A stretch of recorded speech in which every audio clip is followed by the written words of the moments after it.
Reaching on the yeah.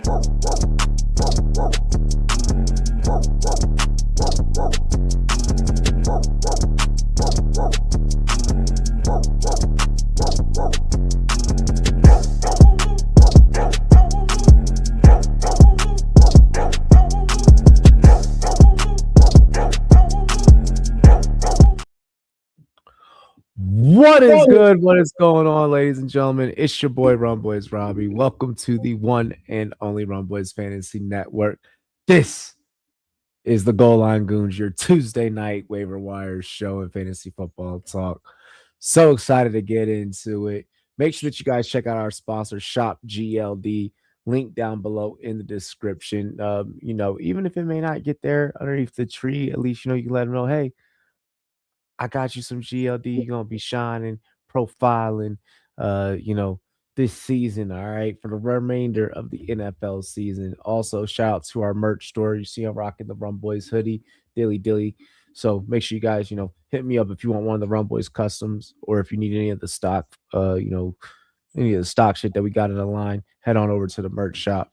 Taco, how you doing tonight, bro? Feeling great, bro. Feeling great. I'm a little annoyed that they're gonna play this game with me with Drake London yet again. You shouldn't, bro. You should have been had a pivot plan past that, and you should have. I know that, but it's annoying for like making ads because then I have to drop someone. It's just annoying. It's just annoying, especially if he's not gonna play. Just mark him out. Make my life easy. You should figure that Drake London right now they have him as out. They have him as out. Atlanta's eliminated. There's no point in them putting him out there. So you should just be accepting that they're not going to put him out there. Okay, I totally understand and agree, but then we have this. You're just a masochist. Said Monday. You're just a masochist. He's very hopeful Drake London will return to the lineup for Sunday's matchup. That's the coach who says this. Why would you say very hopeful? Like, you don't gotta say shit like that, bro. Yeah, that's some fucking mixed message shit right there. It's the NFL. Yeah, it's the NFL. It's called coach speak. Yeah. Well, part of me has hope. Stupid. Wow. Anyways, yeah.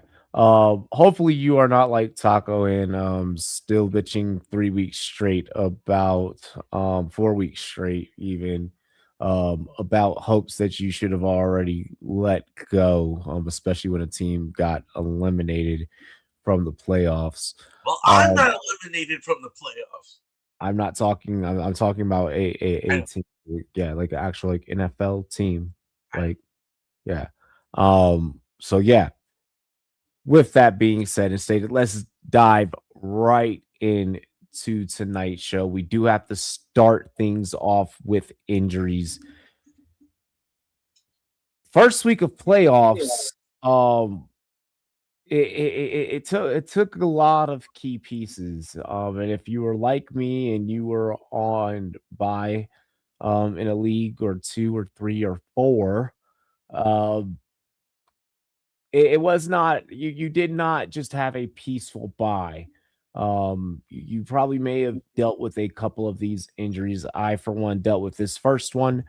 Patrick Mahomes ACLs. Not only are the Kansas City Chiefs eliminated, but if you have Patrick Mahomes, if you were sitting on a bye like myself, even if you were fighting and surviving and you made it on to the next round, even while dealing with this injury, it is going to be very, very tough for you heading into week 16. The friend of my friend is my friend's handcuff. We will be talking about that later on as I dive into waiver wire talk once we get into how the waiver wire looks, but that is going to be a strategy that I want you guys to be compelled to utilize this week, is taking the pieces that that your enemy may have been pivoting to make sure that they cannot utilize that in any situation. Maybe it's not as clear cut as, maybe the person got too cocky and didn't have a QB2. They didn't have CJ Stroud on the bench, or something like that, or whatever the case. So we're gonna talk. We're gonna talk. Woody Marks ankle. It's like every week Woody Marks gets banged up. But this time he went to the tent to have that ankle treated. So we will be monitoring that one throughout the week, but could miss some time, could not, listed as questionable right now. I think that he is going to play, though, just given the fact that it, Texas are in a situation. Granted, they could probably rest him this week against Vegas, but they do need him back for Chargers and Indianapolis. So more to come on Woody Marks, just because they may take the week to be like, okay, maybe we can get away with not deploying you this week. Bam Knight, ankle. Roma Dunze with the foot. This one could be maybe not getting Roma Dunze back until the actual NFL playoffs. This one is definitely tough with the Dunze. We know that this was nagging him kind of heading in to this week. So he did sit out of practice, did not play last week, did not play against Green Bay, or put up a donut against Cleveland. I guess he was gonna play and then went out. Didn't like foot wasn't feeling exactly well, so sits out practice today, looking like he's not going to be playing against Green Bay. I'll just couple in both of the Bears injuries. Luther Burden shouldn't be too serious. Shouldn't be too serious. But while there is a questionable tag on him, maybe someone we want to monitor while it may not be too serious. If we know for a fact that Roman Dunze is going to be missing this week, it is sounding like he is going to be missing this week. We may want to swoop in and grab Luther Burden. Chris Rodriguez growing. Washington is taking the approach with their players that at this point in the season, if you're a starter and if you get hurt, you're not playing the rest of the season. If you were relying on Chris Rodriguez, it's a perfect time that if someone, had dropped Bill, to go and grab Bill. Devin Neal, hamstring. This has just been the story of the Saints backfield. Whether it's been Kamara, whether it's been Neal, one of the two has always been up and down throughout their tenure at some point this season. Devontae Adams, hamstring. It is sounding like, with it being a Thursday night start, he is not going to play. Being that, although this is the game to where if they do win, if the Rams do win, it is a lot of, locks for them for the rest of the way, and then they could rest him. But it sounded like that they may rest him and then try and lock that up, within the last couple of games of the season. Christian Watson, a shoulder/chest injury. Usually with Christian Watson, it's a hamstring issue. But as always, Christian Watson dealing with something during the season. So we'll see how the Packers kind of approach that rest of the way. But you're likely going to be out Christian Watson this week. RJ Harvey, ribs. That one hurts fantasy managers. If you are in an IDP league, you likely were starting Parsons or had Parsons on a lineup. Parsons out with an ACL. And Devon Valet, questionable. It's a shoulder, but maybe someone we may want to see about grabbing through waivers this week. Taco, reactions to the injuries. That Chicago situation is going to be very interesting because I can see Luther Burden being a dynamic factor in these playoffs. He's someone that I picked up, but I didn't start last week. And as I look forward into this week, especially if we have no Rome, and we see what he's done in these last couple games without Rome. It's hard not to play him. It's just hard not to take that risk on him. And he might play up into wide receiver 3 ranks, off of just me dry thinking it could be higher, could be lower, but he put up solid numbers in his last 2 games, I want to say. Let me pull it up. Got stats right here. Yeah, last week he had 7 targets for 6 catches and 84 yards. And the week before that, he had 6 targets for 4 catches and 67 yards. To me, that's flex worthy. Especially in some of these leagues where we're dealing with injuries, and we have these Drake London pivots, or we have a Woody Marks who you're not sure if you're going to want to play this week because he has an angle, or if you had Chris Rodriguez and you can make that move before he gets overly rostered. Right now, Luther Burden's sitting at 17% on Yahoo. You figure he's going to be one of the more highly wavered guys. But I definitely think with this playoff stretch coming up, I've identified him as a potential, how do you say it, championship star.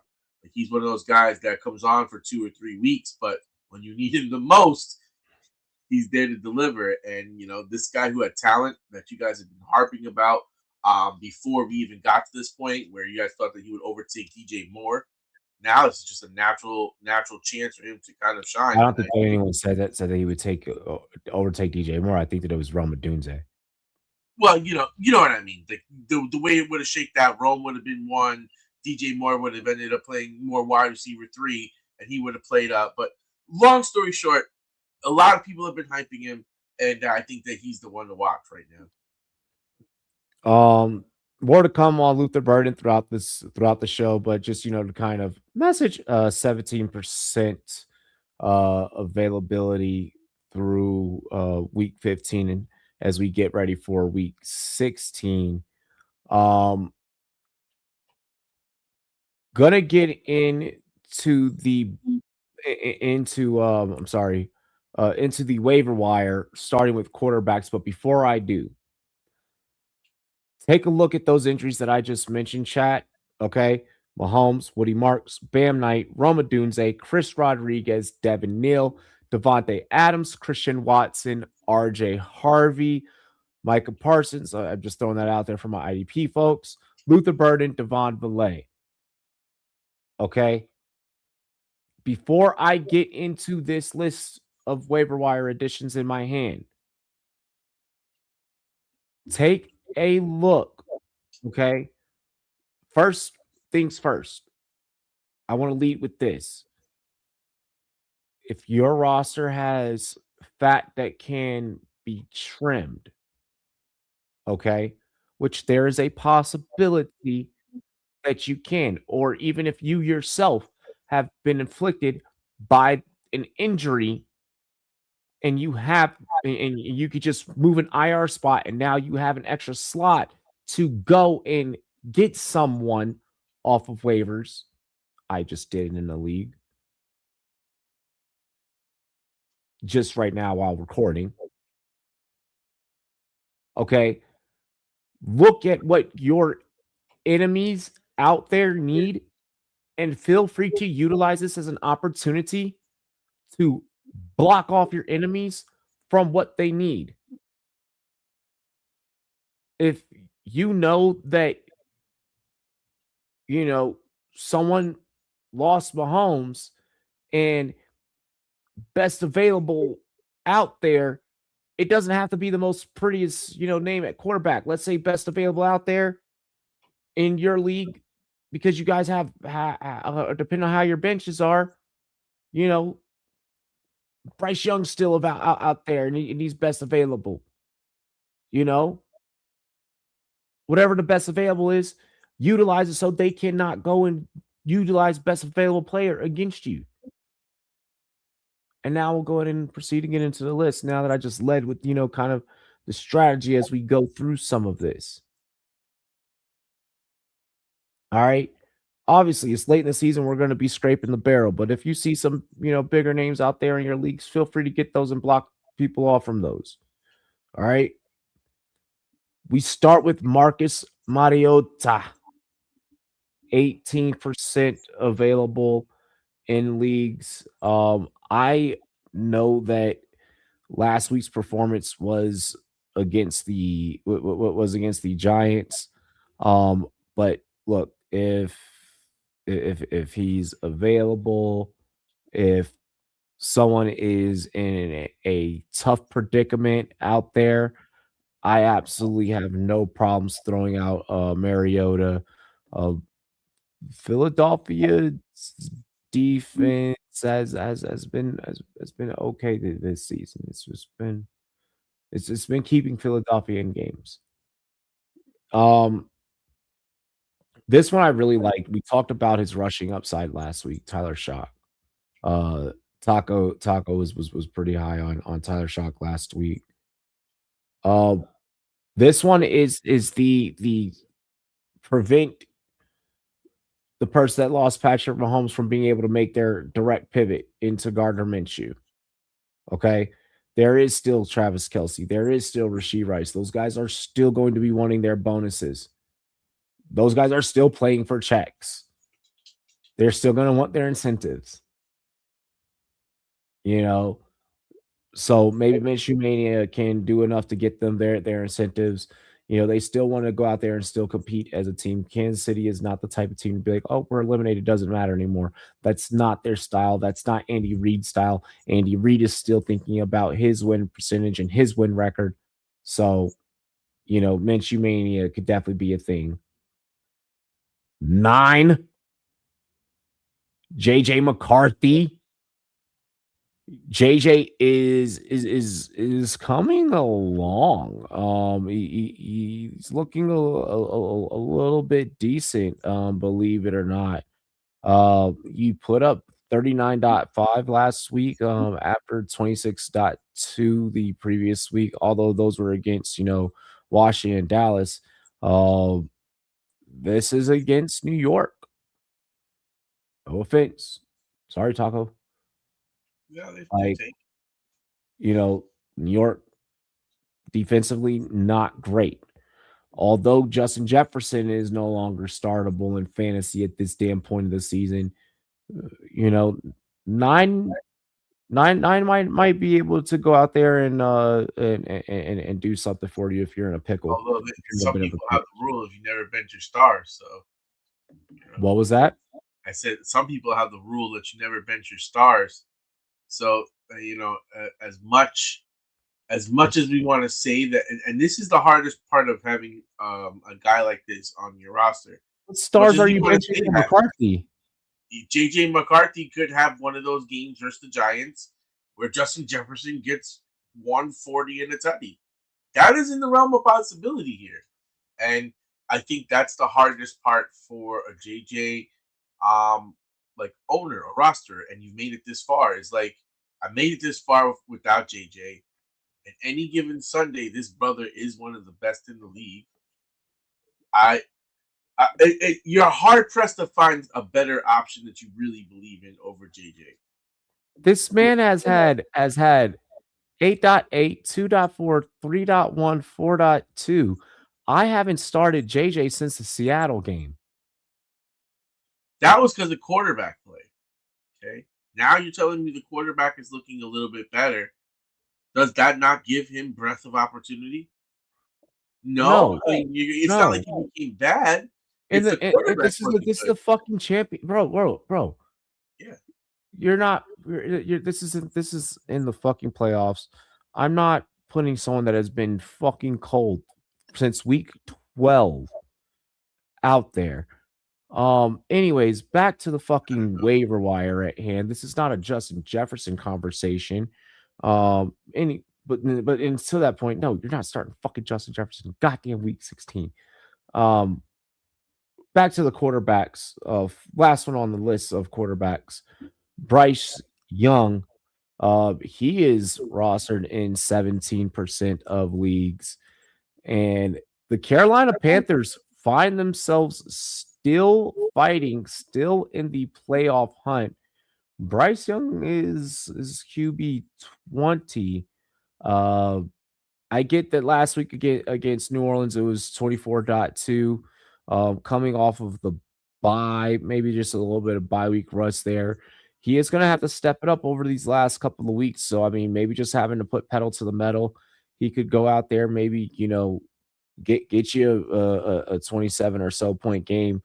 They are playing against Tampa Bay. That Tampa Bay defense is a little bit long in the tooth. This is an opportunity for Bryce Young to step up to the next level, for them to kind of take the next step, to take over the NFC South, and maybe, kind of just see if they can hang on to the driver's seat there. Should Tampa Bay, maybe, falter or, whatever the case. So I'm kind of actually, believe it or not, liking Bryce Young in an upset here. For fantasy purposes, um, especially with how fucking trash that goddamn Tampa defense is. I tell you, I think I like Shuck better because he has this rushing floor that is pretty solid. But I mean, I'm hoping that you guys listen to us and stash Jacoby Brissett if you had Mahomes and you have a little bit of a better fallback option, or some of the other guys that we had mentioned that we'll talk about later. But there's been opportunities all throughout the season to stack up your bench so that you don't have to be deciding between Bryce Young and Tyler Shuck. So I'm just praying for that. Praying you're not someone that decided to go QB0 and run your QB naked out here, because these streets have been tough.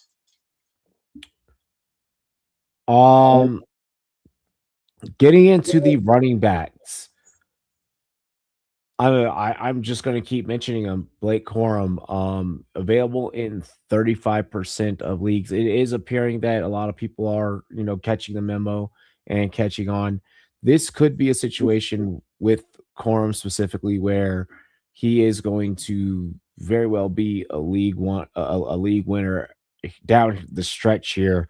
And you're probably looking at it was like, well, he's a running back 2 on his own roster. I mean, but he's getting into the end zone, and I mean, it is flex playable. If the floor is going to be, 13, 14 points, and the ceiling is going to be 26 points out of a guy that I'm getting in my flex, and this is all because they're just trying to make sure that their prime weapon, Kyron Williams, is going to be, good to go once they get into the playoffs. Well, fuck, I am definitely buying into this. I mean, especially if I'm, going to be having them against Atlanta, Arizona, come championship time. Yep, definitely agree. Starting to look like some of those split backfields, like in Detroit, where you'll get your big games from Gibbs, but there's a solid floor usually with Montgomery. Although this season it's a little bit different than most. You were seeing that split backfield be pretty successful both on their own right. And I think we're getting there with Blake Corum and Kyron Williams, where both are almost damn near must starts. And then when you factor in that there's a chance that there's going to be no Adams, I don't know how you don't play Corum. Like, he's definitely going to be big time. Now, the bigger question that I have is, does Corum start to cut into some of Kyron's work, and what does that mean? Like, their upside. I mean, at this point, I mean, it's that's realistically not even like a matter, like they're both getting fed, they're both eating, they're both, still getting supplied. They're not shutting down Kyron Williams. They're still making sure that Kyron is getting his, but they're also making sure that they are still feeding Corum because they're McVay is being smart. Yeah, I also think that behind I don't love their weapons behind Puka and Adams on the receiving side. So I do like the idea of utilizing leaning on those backs to amplify, your downfield positioning. So I like their strategy for their roster.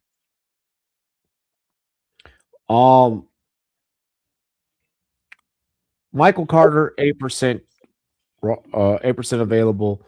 Nobody is rostering Michael Carter at the given moment. He did have 13.4 against that Houston defense. It's likely going to be getting a lot of the touches heading into week 16. We saw this before with Carter. Injuries took place. Carter went out there, looked good. And then the next week, it was all DeMarcado. So with the Michael Carter situation, and just with the way that play calling works and the deployment of personnel and how random it is, I don't know if this is the one that I would want to add. There's another running back that I'm a little bit more intrigued with.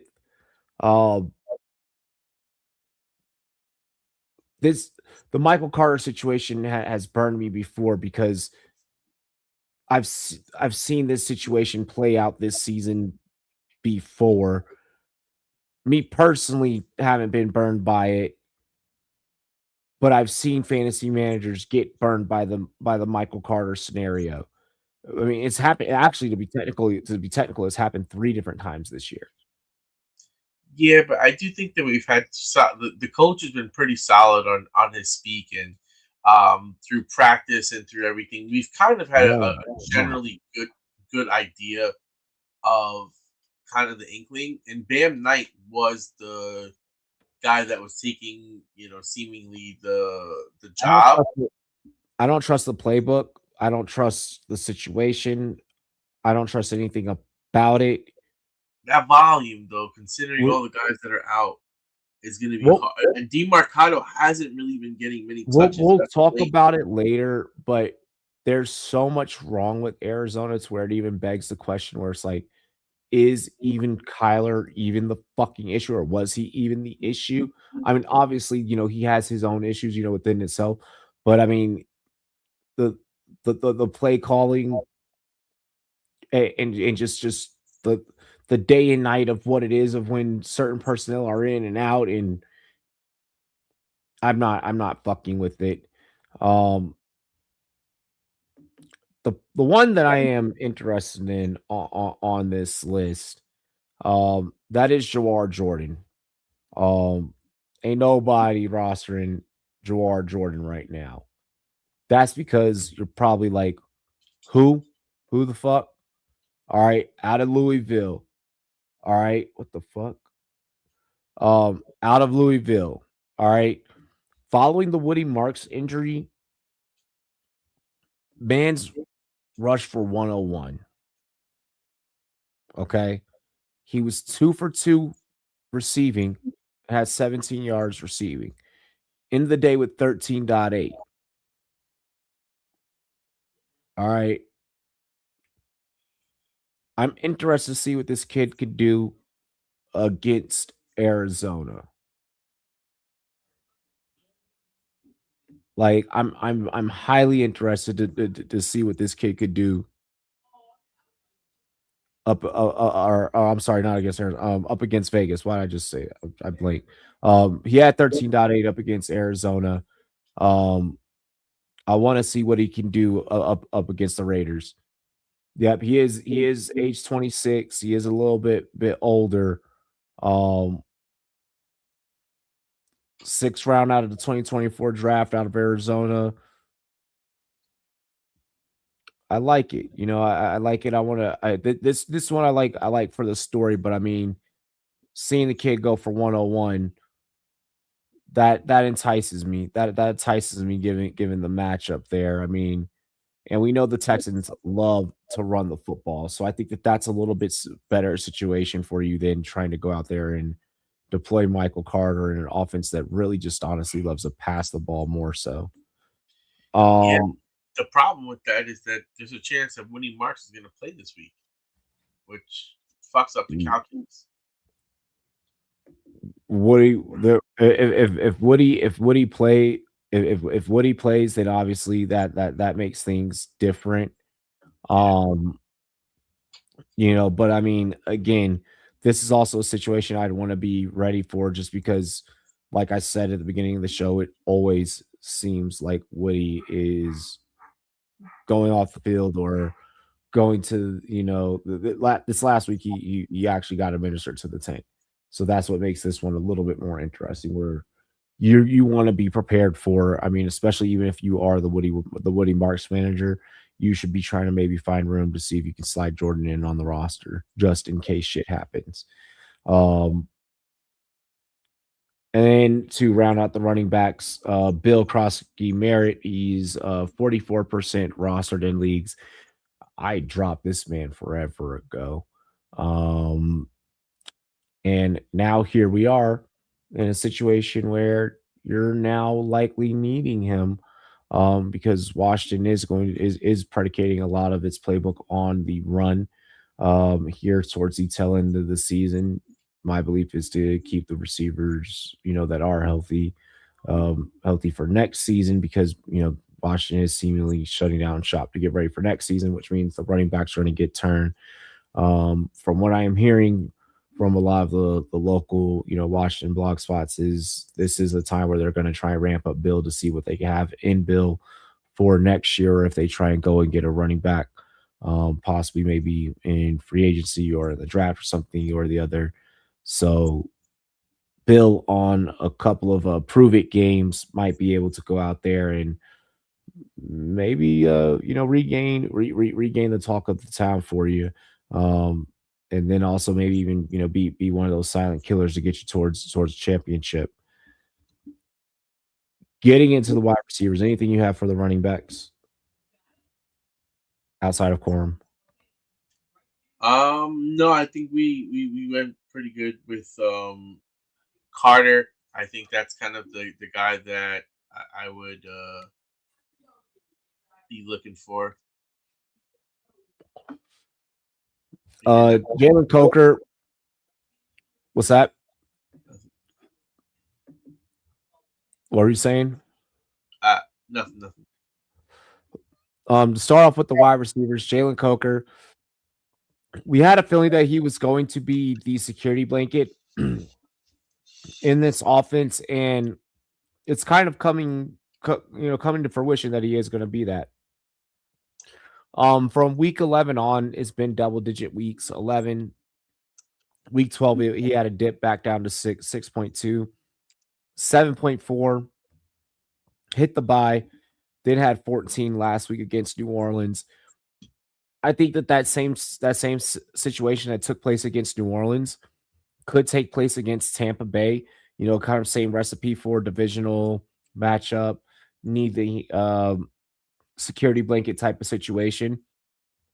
So I do like Coker as a potential flex start this week.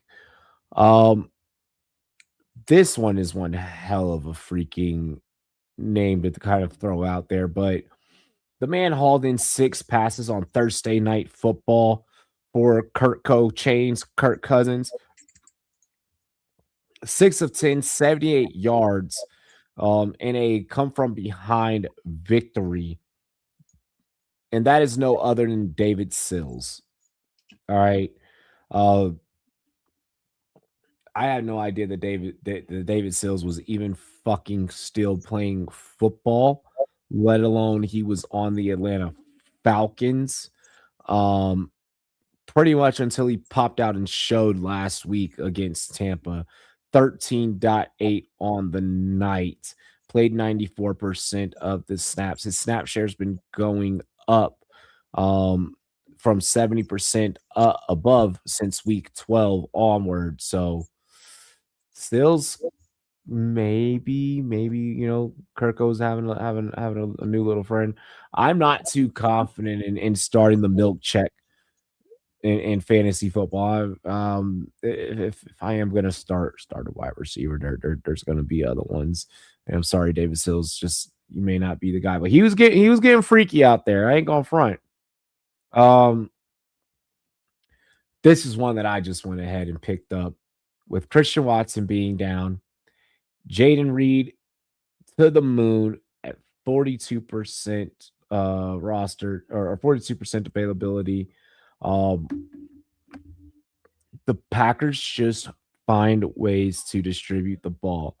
And then we also talk about the fact that, yes, they lost Christian Watson, but then defensively, they lost Micah Parsons. This team could, against the Chicago Bears this week, be facing a situation where they are going to have to maybe play from behind or either go to the air a fuck ton, which means that Reed is going to have to be out there.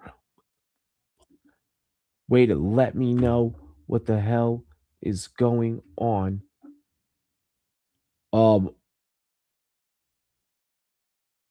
He said I can't even see the screen. His computer is bugging. Oh my gosh. And I did kind of see it flashing on his side. But Reed is available in about 42% of leagues. So definitely feel free to go out there and get Jaden Reed. I definitely expect him to get an increase in targets with there no longer being Christian Watson. Well, with there potentially no longer being Christian Watson. Of course, Watson, like I mentioned at the beginning of the show, kind of dealing with that shoulder injury. He is going to be missing time. He was held out of Tuesday's practice with that kind of shoulder chest injury.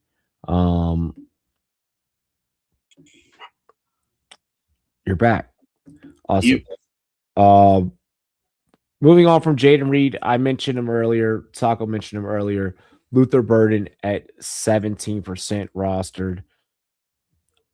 I know it sounds crazy. All season long, we have not put a guy with a questionable tag next to their name also on the waiver wire report. But I think that he's going to play this week. I don't know if they can go out there without both Burden and Adunze.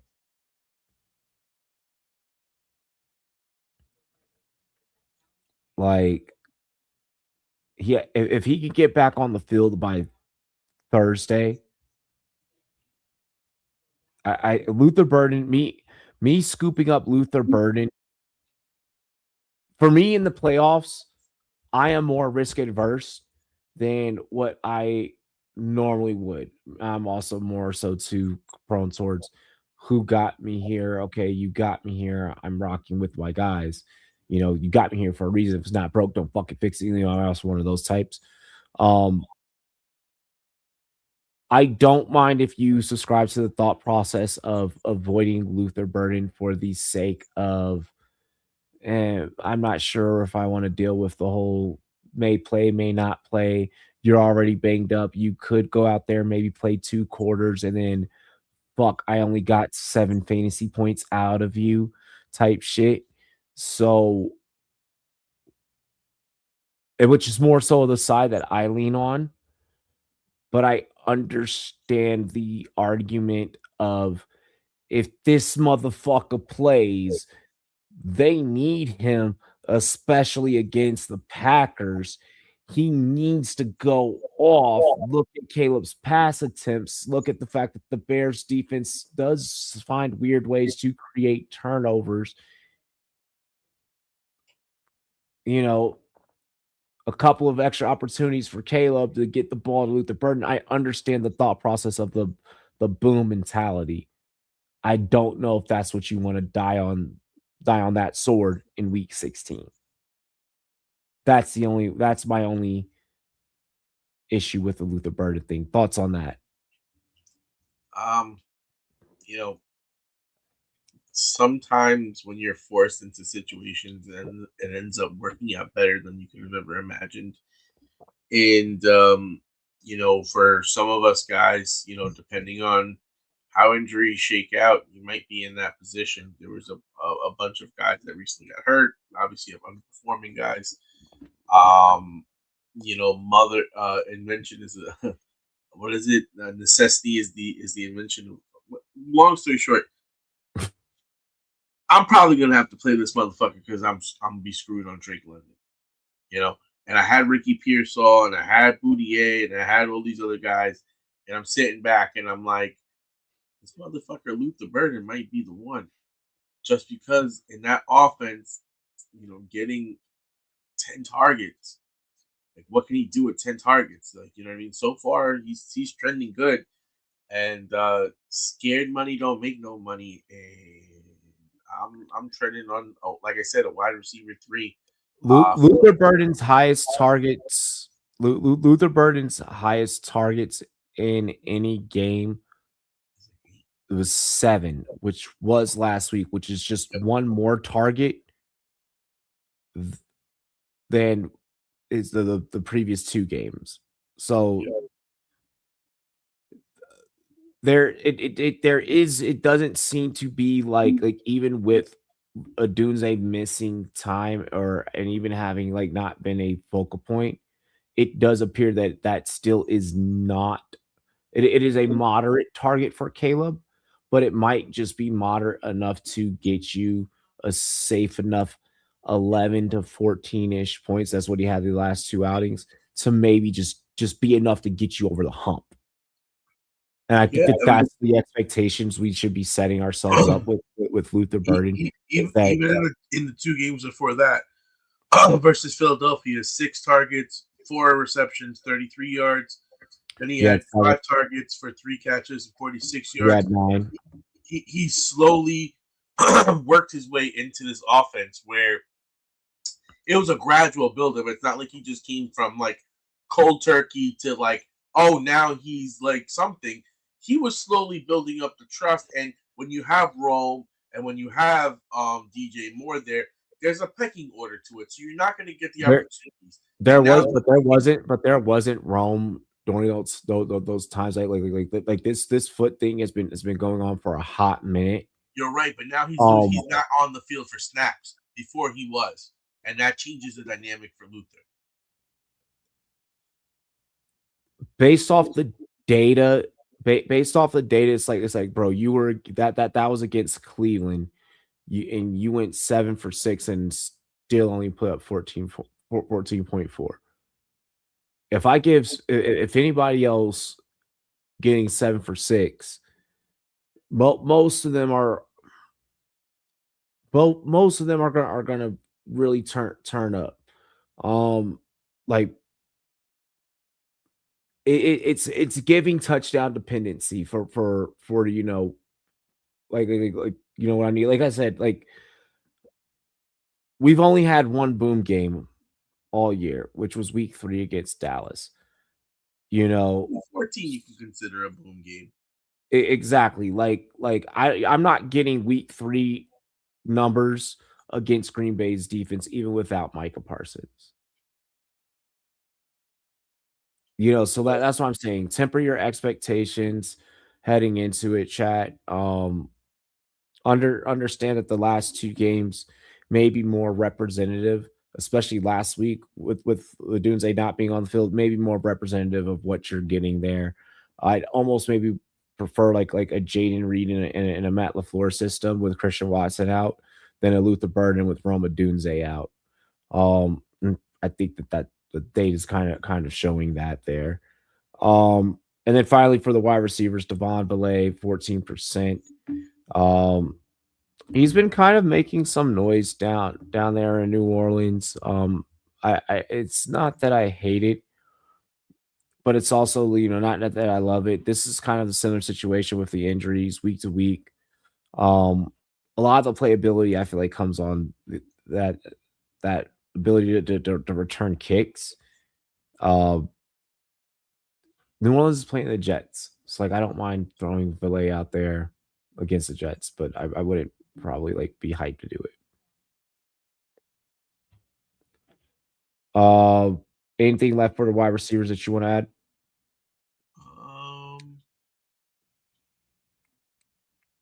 Nah, I mean Ricky Pearsall looked like he was starting to like break through, and then now he's hurt, and I doubt he's gonna play again this season. So, for at least fantasy purposes, so that's another one down that we didn't talk about. That motherfucker. Yeah.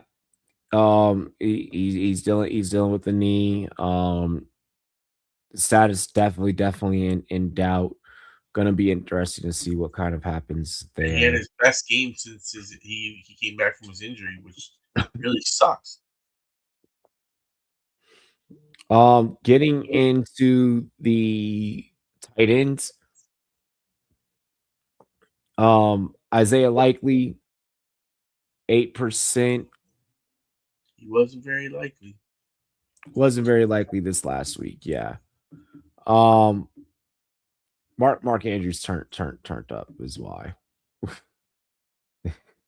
Um, Theo Johnson, 45%. I actually like Theo. I think I like Theo, and I think that Theo is tight in 13 on the year. The only issue is that they play against Minnesota, and Minnesota is deciding to play spoiler. They're being one of those teams where it's like, oh, we're just now gonna fuck over everyone else. And I find that kind of weird. Like some teams choose to play better when they're eliminated. Like we see that we see this all the time in the NFL where it's like, what the fuck? Like, like the Falcons have a tendency to do that as well. Like some teams just like to cause anarchy. Yeah. Um I really hope the Giants don't get that feeling. Like, just go down on your sword, bitch.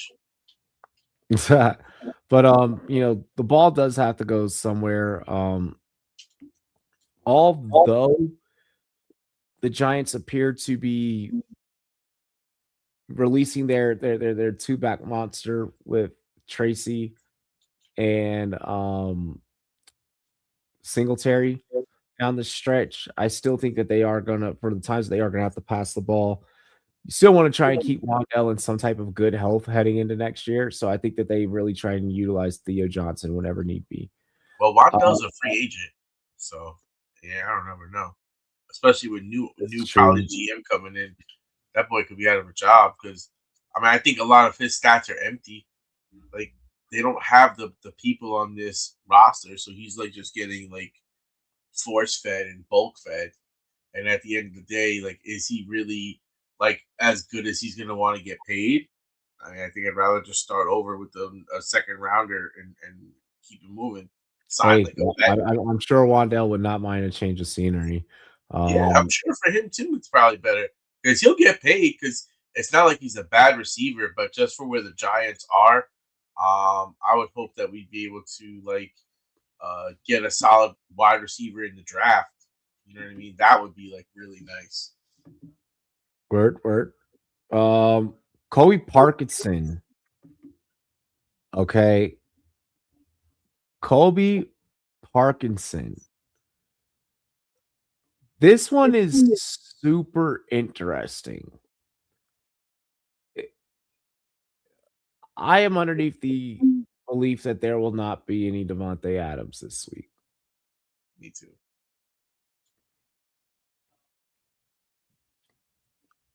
Parkinson hauled in 2 touchdowns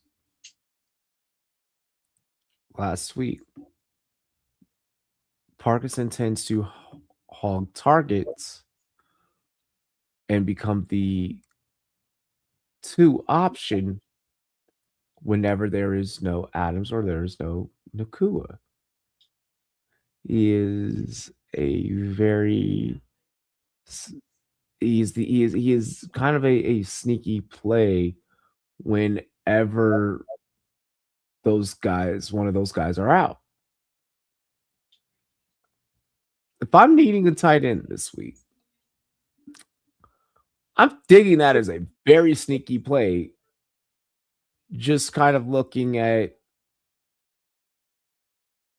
you know, just looking at the situation of things.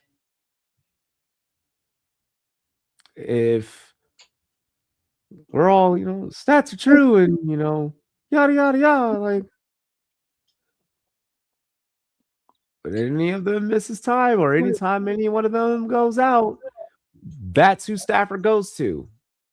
So just going to throw it out there. And then finally, Colston Loveland, 38%. This goes. I really love this because for all the talk that we were giving Luther Burden, I would much rather have Colson Loveland because to me that's the wide receiver to all that offense when all shit goes to hell in that passing game.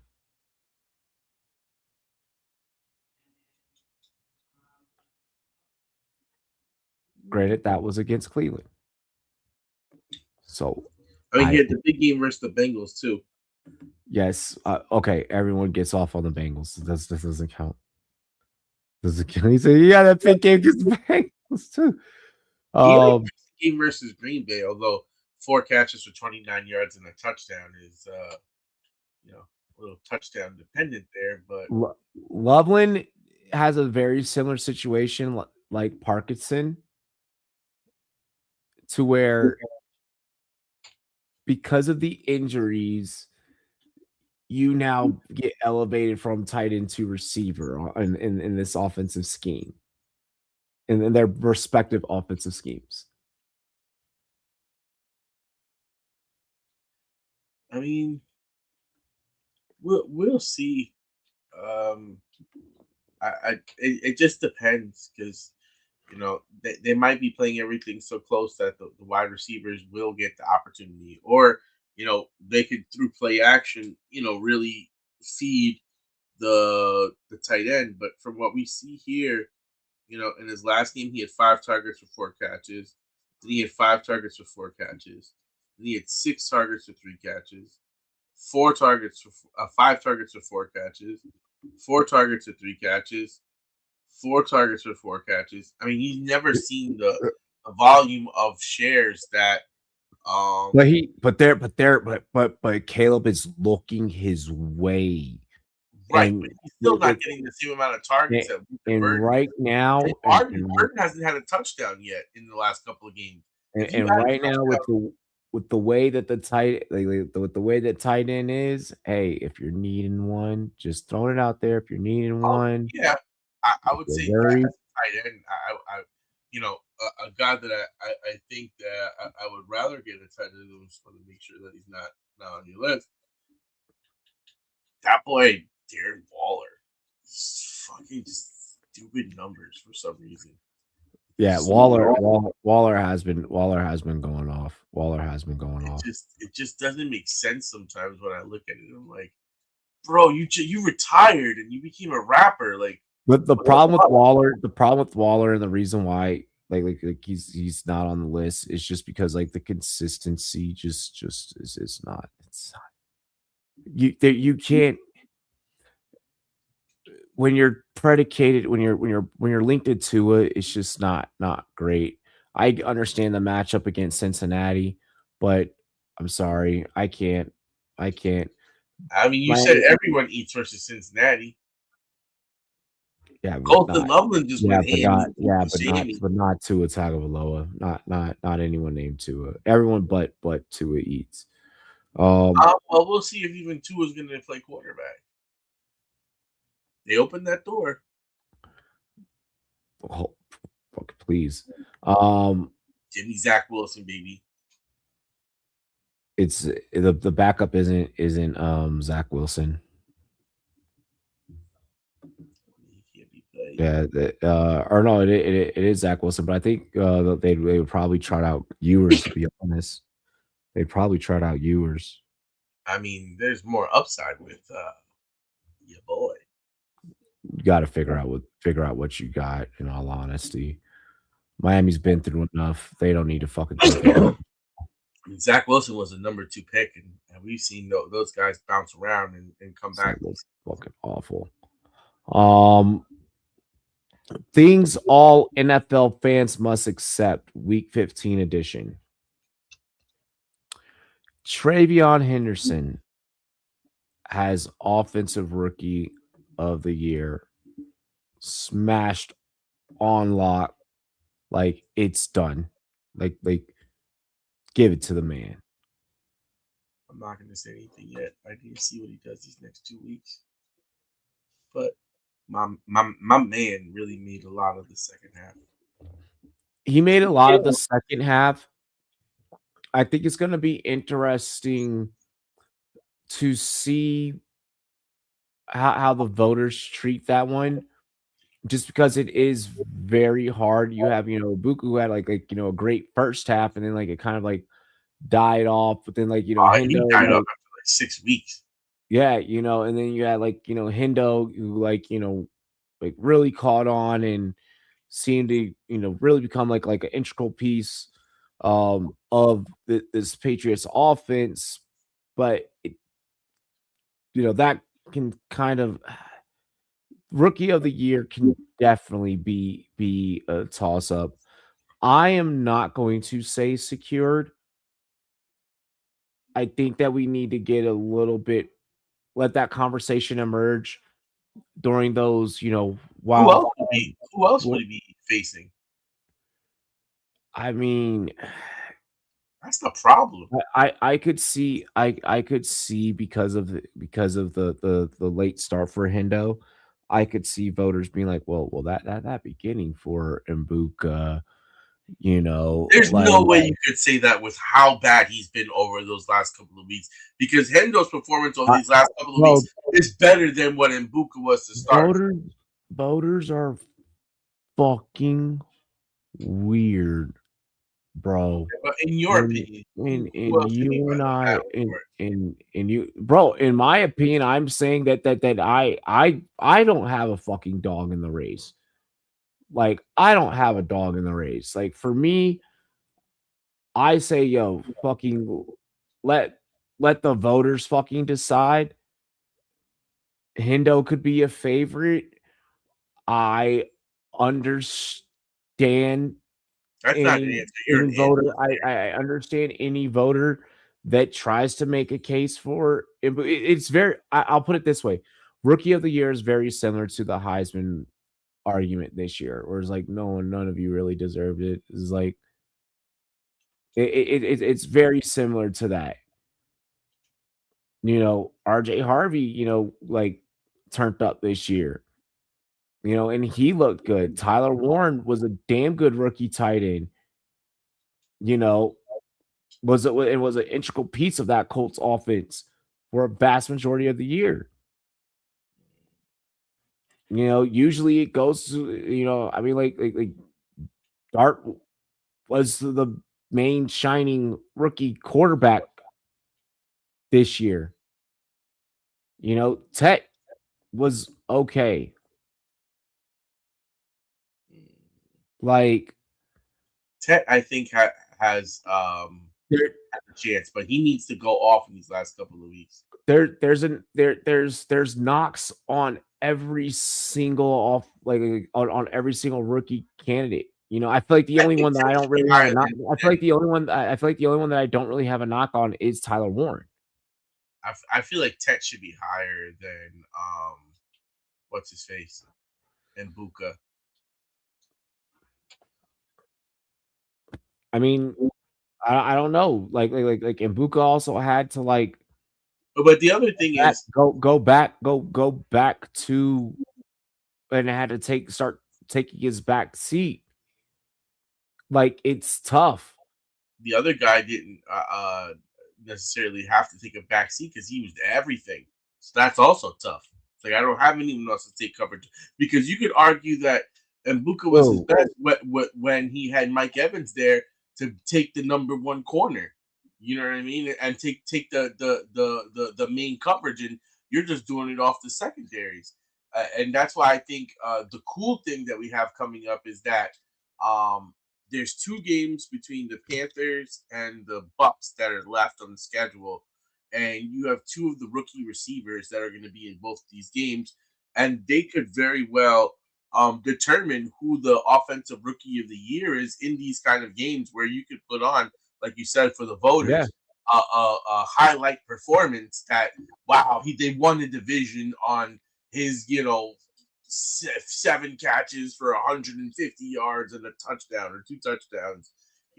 But at that same point in time, what Travion Henderson is doing right now is putting pressure on all them boys, where they're going to have to perform, particularly if he keeps up the streak that he's on, because he has looked dynamic. Yeah, all Hendo has to do is close out the rest of the season strong. Yeah, Travis Kelsey will retire this offseason. yeah, he needs to. He's about to go start making some babies. Watch. I don't want to speculate on Travis Kelsey has not put out anything, so I don't want to begin speculating before he I gets the think he said it opportunity. was his last year early on his podcast or some shit like that. Like I feel like everyone has that expectation that it's his final year. Like, but there's also like the whole like, you know, like these guys have a tendency to like if the fucking phone rings to come If back. Taylor Swift wants a sandwich, Taylor Swift's gonna get a sandwich. So I mean, I don't know, like Kelsey's one hell of a fucking competitor. I'm gonna leave that up to Kelsey to address. I'm not gonna speculate too much into it. Stay-at-home husband. One thing's for sure is that man is Hollywood as fuck. Like he has status. So I don't think that it's gonna be any type of stay-at-home, like dad type shit going on. I think that it's very much going to be starring in movies, acting. He's going to take the John Cena, route, the Terry Crews route. He's funny. Like I think he's gonna take the entertainment route if he were to do that. But I'm gonna let Travis Kelsey, be the one to be the one to announce that. I mean, but hey, either way, he's a dog on the field, and he's gonna be a dog on the big screen. Um, Trevor Lawrence is a top 5 quarterback under Liam Cohen. Fucking blasphemy. Fuck no. He had one good game, and everyone's hurt this year. No, no, no, no. Fuck that guy. No. He is QB7. He had the fucking biggest week I've ever seen of anyone. He fucking, of course, him and Fuck fucking Pitts you. would eliminate me in the playoff league where they're just fucking going off, and like James Cook is there, and everyone is just shitting on my team, and it was so fucking bad. It was like it was like a nightmare, bro. I was like, yo, Kyle Pitts on fucking. I think he played on Thursday, right? It's fucking like hurt. But then to watch Trevor Lawrence dagger right there, just oh nah, bro. Oh nah. Oh nah. It's so funny because I told people to start T-Law. I was like, yeah, do it. It's I was like, fucking do nuts, it. bro. I don't understand. I don't understand. He is. I am going to say no. I am going to say no. Fuck, bro. You had the best game of like anyone ever. Fucking this guy. The same week that Kyle Pitts decides to have the best game of any fucking tight end. He went from tight end like 11 to tight end 3 in fucking one game. It's absolutely ridiculous. Oh, I'm so happy you had to deal with that shit. Oh my god. Oh, this is great. But no, Trevor Lawrence definitely not a top 5 QB. But what he is doing for fantasy football this year is absolutely fucking diabolical. Um dropping 64.1 is insane. Yeah, Taco crash out. It's fucking great. You got Diddy parted by Trevor Lawrence and Kyle Pitts. Oh, bro, son. It's not even. They fucking put you up on a 2-man sipping and squirting baby oil in the world and just fucking said, let's party. The only saving grace I have in my head was in one league. I have both of them, but I was on bye. So I was just like, bro, the same exact 2 players, but I can't even use them. Like that's like, oh, bro. Oh my gosh. I became the gimp for a week. Yeah, I love that for you. No, fuck you. What the hell is that? Oh my gosh. Man said No. Not a top 5 quarterback under Liam Cohen, but he has definitely shown us this year under Liam Cohen. It's like now that's the guy that we saw back at Clemson. Phillip Rivers can still cook. What? He like short order cook. Like he can work at a diner. This man ain't no 4-star Michelin restaurant. I'll tell you that. My man can cook the beans. He dogs. He threw a touchdown. He threw a touchdown. Okay, that's more than Sam Darnold did this week. But you threw the touchdown and still couldn't win, and Sam Darnold didn't throw any touchdowns, bro. He also had a pick. He also threw it. He was also picked. I have to say round of applause so far for Jason Myers. You, sir, are a beast and a legend, and I thank you for your existence. And I did mention it to everyone before last week. And please continue, sir. I need some more. No, I absolutely. I love that these kickers are putting up numbers that would put them in like fucking top 10 positions. I'm like, that's beautiful. That's what the game needs. But I do feel like this is what the dumbed down offense is, and not training people properly and giving them the time to develop and forcing them out there has led us to. Because obviously before we had players that were this has been happening. Like, this has been a trend, but this has been a trend for like last like couple of years.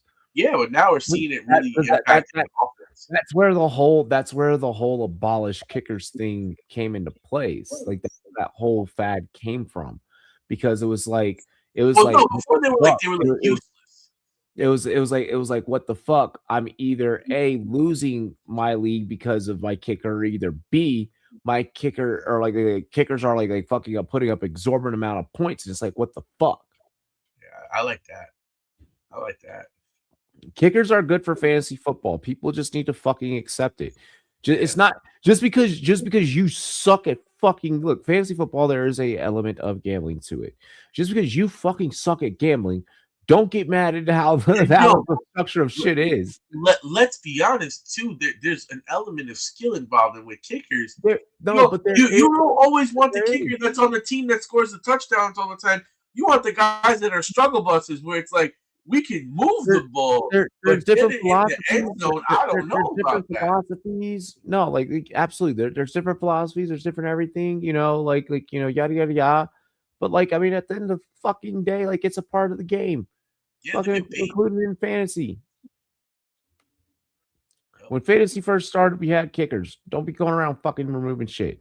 Like, let that shit rock.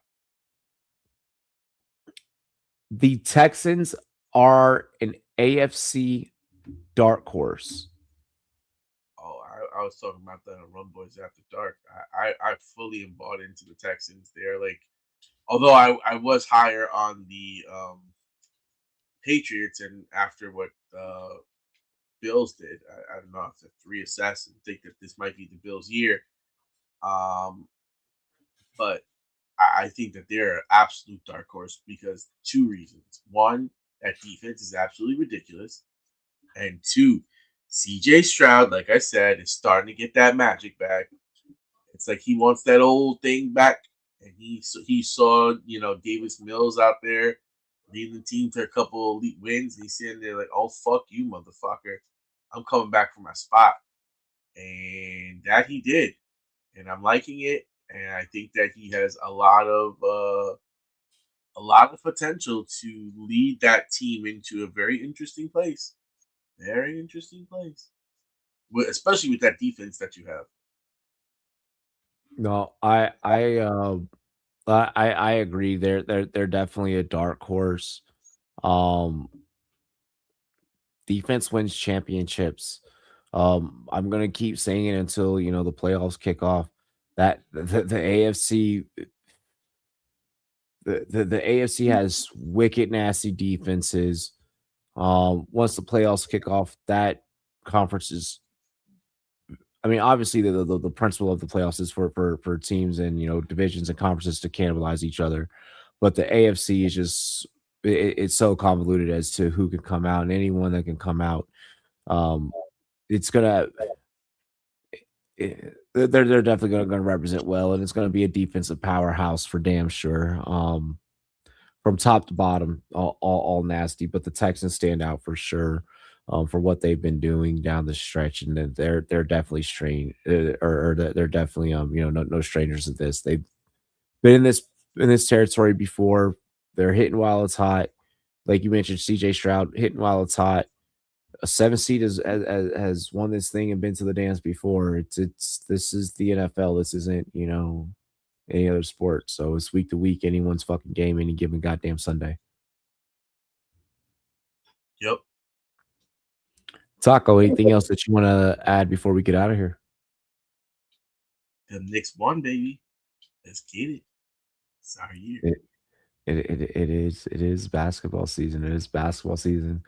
Time to start repping my Lakers. We've had a nice little start to the season.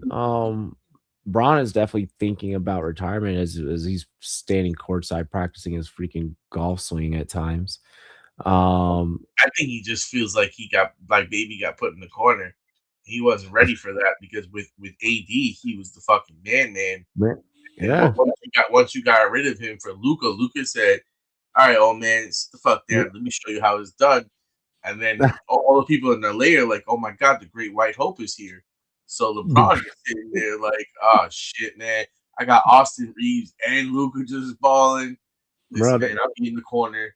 Holla at me when you need me." Exactly, bro. In the playoffs, I might play a little bit harder because I'm trying to get that ring. But until then, he's trying to get the ring, but he also gearing up for retirement. Dig, I think he probably got 2 more years left in him. He's trying to cheat. He's chasing empty stats. Yeah, it's Lakers and Tar Heels season for me. Let's get it. Caleb Wilson, take us to the Final Four, baby. And I tell you, that coach from what is it, Notre Dame? Freeman or whatever. Marcus Freeman. Yeah, like he might be. I like it. He might be a new coach. I like it. I can fuck with him. Come on down, brother. We need a good motivated speaker right here.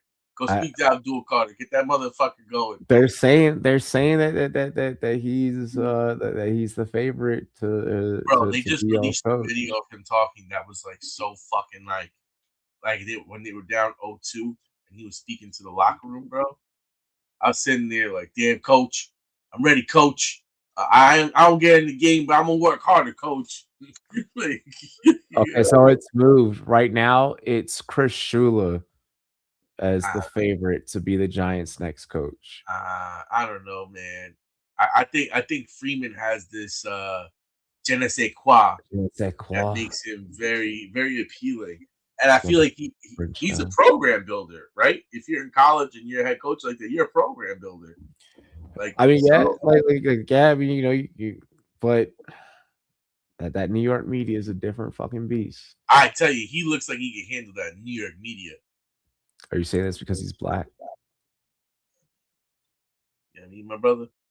Although he's blazing. Look at Aaron Glenn, he ain't handling it right. But I would say Freeman, he just like he has this aura, bro. He has aura. He does have aura.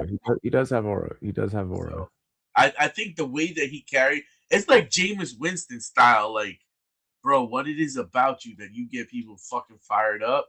But that's a God-given skill. And I feel like he'd be able to balance, dart, scat, neighbors. Like he could, Carter. Like he could keep the YNs in check. I think that's what we need more than almost anything. Because it's like he's blazing, dog. It's because he's fucking blazing. We got some weapons, and then you're gonna have a solid pick. Where again, like I said, I would love to see us get a corner or a wide receiver where we can really get out there. There's one that we missed. Kyler Murray isn't the problem in Arizona. I would say that's I still say yes, but I say no at the same time. I understand the argument for no I because think Drew Petzing, you know what it is? It's a relationship that's bad on both sides. yeah, the relationship is bad on both sides, but Drew Petzing, as long as he's the offensive coordinator, that is going to be an issue. That is going to be an issue. I don't know, man. Some of these franchises need full overhauls. I don't think that Arizona needs a full overhaul. I think that system does not work for that team, for that personnel. And that's a big problem. Like there is no reason why with two different quarterbacks that it is glaring when Marvin Harrison is on the field that all of a sudden now everyone else is. If every play, I know for a fact, I should not be able to any given week be like, I'm gonna bet Trey McBride anytime TD. Like the offense cannot just go through one player. Like it's just to quote the famous song, "I want to be unstoppable." I mean, this dude is just beasting right now, and it's hard to like say I'm not going to go to this dominant guy who's scoring every week that they know I'm going to try to get him the ball to score, and they still can't stop him. That would be kind of like bad management, I would say, to go away from this guy. You have to stop your him. inability to the fact that Michael Wilson goes off in the manner that he does, but then when Marvin Harrison Jr. goes out there, we're lucky as fantasy managers to get a fucking 100-yard game out of him. We're begging for 100-yard games. We sat back and we were like, the night that he got the 6 for 66 finally, we were like, oh my gosh, like finally. And again, I think this is more to do with the quarterback situation in play over there. No, I don't think that is. I don't think that it is. That it is a glaring inability for your offensive coordinator to scheme multiple players open. There is no. There's no reason. There is no reason. Two of them going off. You're getting Wilson and McBride going off. They're looking better since since Kyler stepped down. So it's a combination of maybe Kyler wasn't able to adapt to the playbook, and then them trying to figure out what these guys can handle, and again, Brissett, I don't know how much they feel like they can do with him, and that is a big, question that you have to have in these situations is like, how talented are some of the quarterbacks out there, again, with how good is your coach to see if this is even anyone's fault. It's just mediocre all around. You're mid. Everything is mid.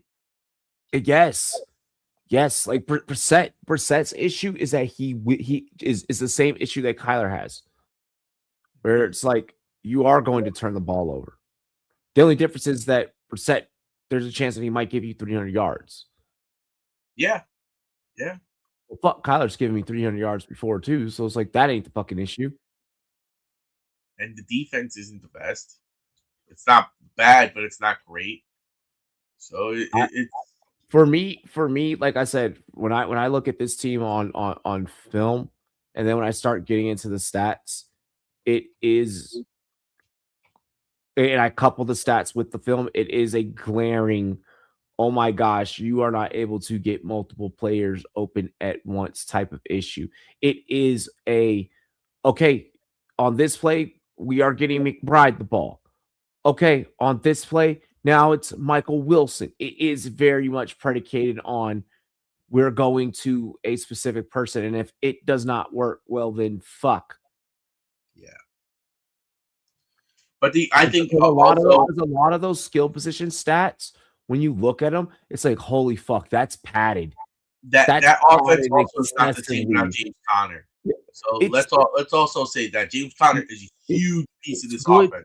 It's good. It's good. And so is Benson. But they're also always playing from behind too. So even if James Conner was there, you're abandoning the run from the fucking jump anyways. Well, because they're always playing from behind. Say that the defense does need work. Like, This isn't a perfect team. This is one of the worst teams in football that we're The looking defense, the defense needs work. The offense hyperfixates overcompensates overly. And I'm sorry, you just can't win football games that way. It is very difficult to win football games that way. I wonder what you would say about those Rodgers and Adams teams. But Rodgers would hyperfixate on Adams. Great for fantasy football. Look at how many championships they won together. Yep. Ain't wrong. So cheers to me. Cheers to you. All the Rum boys and girls, what it do. Dilly dilly. We outie. Peace. X. Preaching on the, yeah.